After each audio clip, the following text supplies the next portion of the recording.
Dan kali ini videonya adalah video terakhir Kristal transfusi di Bangkok. Udah bikin transfusi di Jakarta video terakhir, sampai dari Jakarta ke Bangkok gak ada apa-apain Kristalnya. Akhirnya transfusi terakhir di Bangkok. Dan ya seperti biasanya kalau di transfusi ya Kristal nangis. Terus hari ini susternya tanya, kenapa nangis ya? Padahal sebelumnya nggak nangis gitu. Kan dia udah di sini udah 2 tahun gitu, kayak setahun setengah pertama tuh nggak nangis gitu. Kenapa ya? Ya karena ada kokonya yang kasih contoh, ya kan? Si Conan kan berani tuh nggak nangis kan dari kecil gitu. Cuma sekali 2 kali waktu pertama kali dan kedua kali gitu kan. Setelah itu dia udah nggak pernah nangis. Nah sekarang waktu corona udah nggak ada yang kasih contoh gitu. Akhirnya ya mau nggak mau si Kristal tiap disuntik dia nangis teriak-teriak sampai kedengeran ke 1 lantai gitu. Nah hari ini Kristal turunnya agak jauh ya, sampai 7 karena ini 1,5 bulan kita ngejar mau dekat-deketin kepindahan gitu. Jadi nanti di Jakarta nggak pusing harus transfusi gitu, harus ngurusin BPJS lagi dulu gitu. Jadi kira kita dekat-deketin di sini supaya nantinya nggak repot gitu. Dan ternyata udah 7 gitu. Dan ternyata dokter di sini emang sehari cuma boleh kasih sehari cuma boleh kasih 1 bag gitu. Dia nggak lebihin gitu. Jadi ya dapatnya berapa ya terima aja gitu. Karena kalau mau diisi lagi berarti dia nggak mau kasih 2 bag sekaligus gitu. Tapi nanti kalau berarti ini udah 7 ya boleh dicek udah 3 minggu turunnya semana gitu. Kalau udah turun jauh boleh dikasih lagi. Nggak kayak di Indonesia kalau udah turun 7 ya berarti 2 kali transfusi gitu kan. Nah di sini enggak gitu. Nah sekarang anaknya di situ sama oma lagi nungguin Kristal transfusi aja. Dan si Kristal dengerin ini berisik banget, takut kena copyright. Nah ini darahnya Kristal, berarti hari ini dapetnya 200 volume sampai habis kan 200 volume.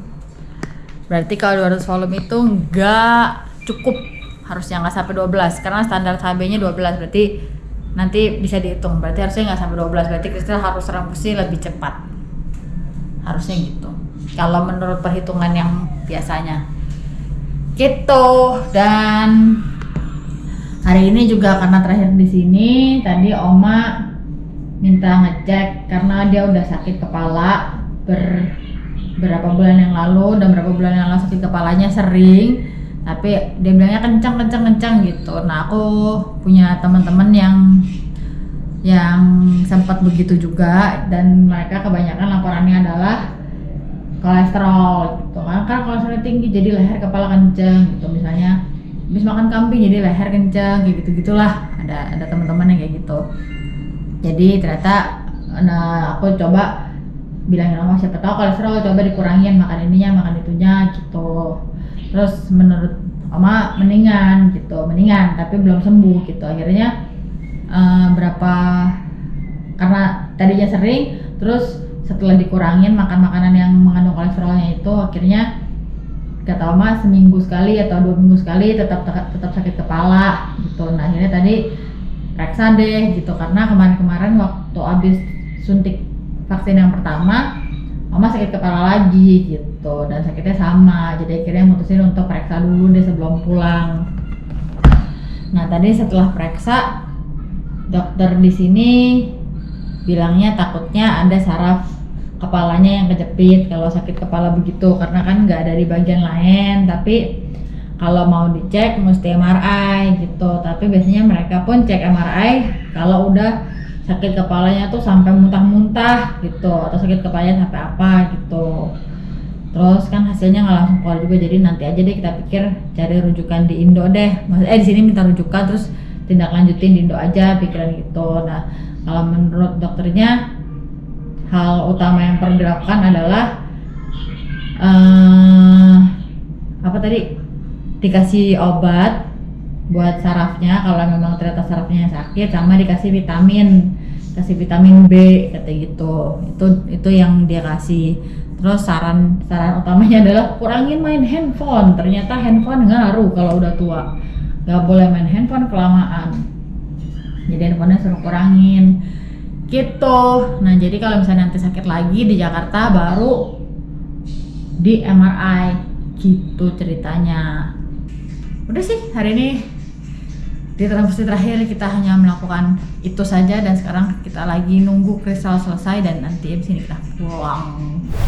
Oke, ini transfusinya selesai. Oh, darahnya sudah habis. Udah nggak ada, tinggal nunggu suster datang. Ya udah selesai, Dek? Iya. Iya. Sakit gak, Dek? Iya. Apanya sakit? Iya, waktu disuntik sakit ya? Sekarang masih sakit ya? Enggak, oke. Dan ya 2 tahun kita di sini, setengah tahun 6,5 bulan kita ada di sini, terutama di kamar ini itu kita 2-3 bulan terakhir sejak Conan mendingan, Conan turun, Conan di kamar ini sampai Conan pindah sekali ya ke kamar sebelah. Pokoknya kita di kamar ini cukup lama deh, kamar nomor 7. Ini kita cukup lama di sini. Gitu, dan ini terakhir kali kita di kamar ini untuk menerima darah buat kristal, dan hari ini pun terakhir kita konsultasi ke dokter.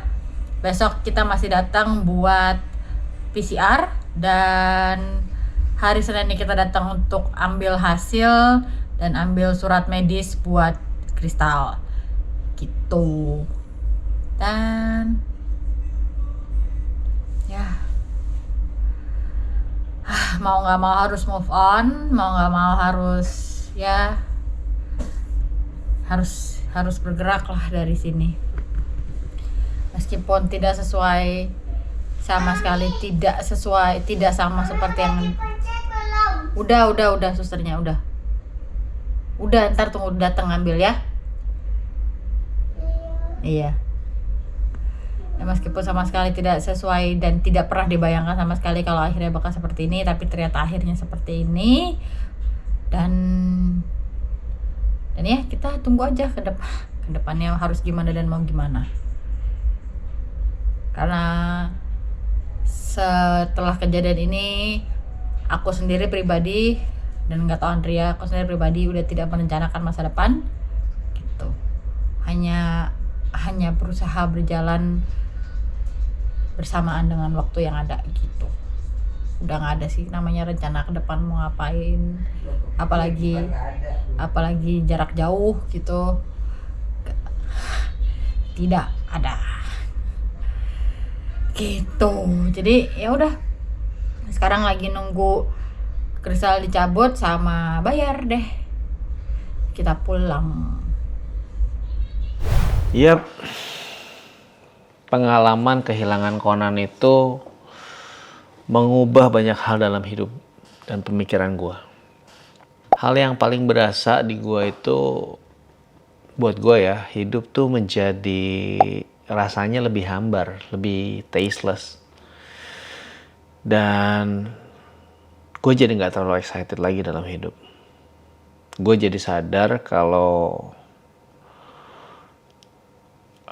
we are not the center of universe. Kita tuh bukan pusat dalam kehidupan. Jadi ya wajar-wajar aja kalau kita dalam hidup kita nggak akan mendapat sesuai yang kita inginkan. Dalam hidup tuh banyak hal-hal yang nggak akan terwujud, dan itu adalah normal. Dan itu normal. That's life. There is no guarantee in life. Dalam kehidupan segala sesuatunya bisa terjadi. Salah satu passion dan cita-cita gue yang gue temukan dalam hidup adalah bikin film. Gue rasa gue akhirnya menemukan gitu. Gue punya passion dan skill set dan cita-cita untuk bikin film. Tapi di saat ini bikin film itu nggak jadi sesuatu yang menarik lagi, nggak semenarik dulu lagi. Karena motivasi gue terbesar, salah satu motivasi gue terbesar dalam bikin film itu, terutama setelah punya Conan, adalah gue pengen banget bikin anak gue bangga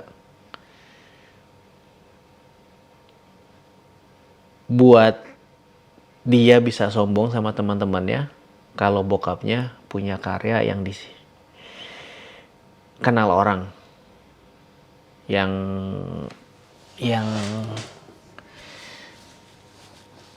punya karya yang dikenal orang dan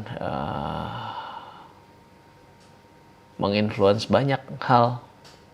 Itu sebenarnya motivasi gue yang sebelumnya gue pikir gue pengen banget bikin film gitu. Tapi sekarang waktu Conan udah nggak ada, rasanya ya udah, kayak salah satu motivasi terbesar gue jadi hilang. Udah, ya udah gitu aja.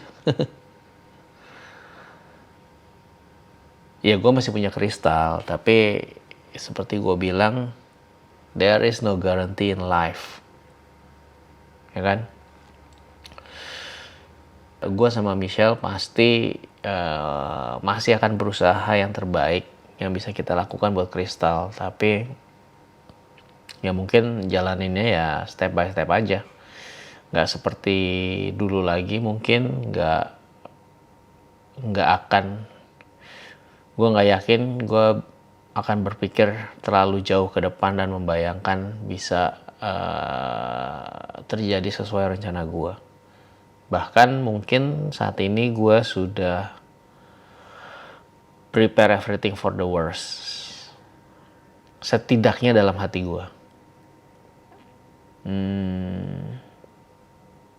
Ya. Saat ini gue sama Michelle menutup salah satu chapter dalam kehidupan kita, salah satu musim dalam hidup kita di Bangkok dengan suasana hati yang gue rasa nggak bisa gue jelasin juga ke kalian, dan Michelle juga gue rasa nggak bisa menjelaskan seluruhnya apa yang dirasakan, karena ke gue pun juga gue tau lah apa yang gue ceritain ke dia dan apa yang dia ceritain ke gue itu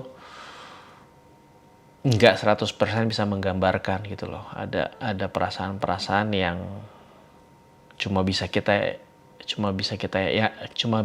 yang rasain gitu loh.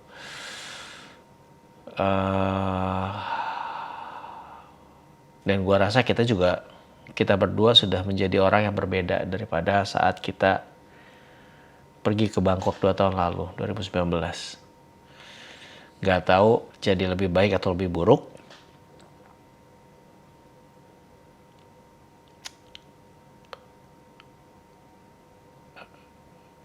Iya, gue gak bisa bilang lebih baik atau lebih buruk. Cuma bisa bilang life is sucks. Gue nggak personally I'm not excited anymore about life. Tapi gue tahu selama gue masih punya nafas, masih punya hidup, itu artinya masih ada yang belum selesai yang harus gue lakukan di dunia ini. Jadi ya udah, kita jalanin aja. Whatever happen, whatever the reason, mungkin kita baru bisa ngerti reasonnya setelah kita kembali ke pencipta kita dan melihat segala sesuatunya dari sisi atas, dari sisi si penulis kehidupan.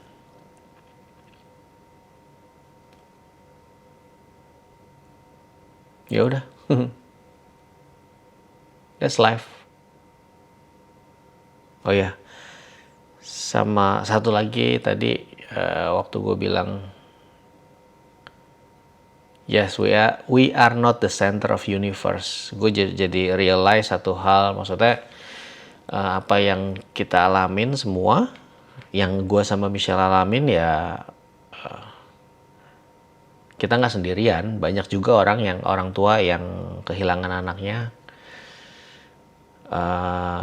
dan itu nggak membuat kita spesial, gue tahu.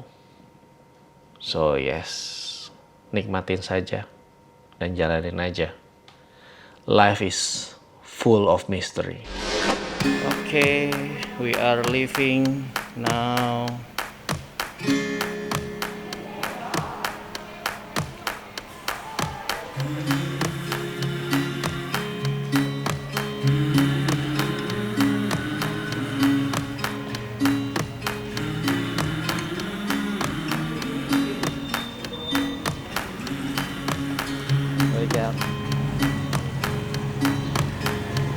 Oke, akhirnya semua bye-bye. Terakhir kali kita keluar. Ini pasukan yang nganterin. Cuma bertiga sama yang ini. Dadah, favoritnya Kis. Bye-bye.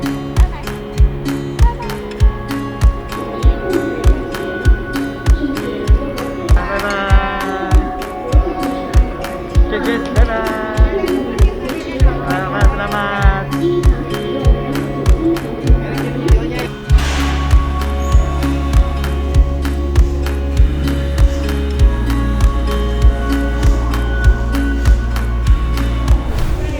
Baiklah, sudah selesai check-in dan sekarang waktunya cari lounge-nya, tempat nunggu. Gila, airport sekarang sepi banget nih kalian lihat tuh. Lagi direnov. Mungkin mereka menanti buka lagi kali ya. Jadi kan cita-citanya Thailand kalau nggak salah bulan November, which is too good to be true. Tapi ya rencana mereka begitu. Gue sih nggak akan kembali dalam waktu dekat. So mereka siap-siap mungkin Desember atau tahun depan udah masuk sini, nggak perlu karantina lagi gitu.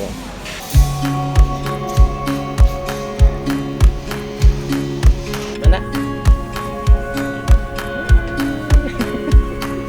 Asik ya? Tempatnya oke ya? Enak nggak?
Enjoy life even though it sucks.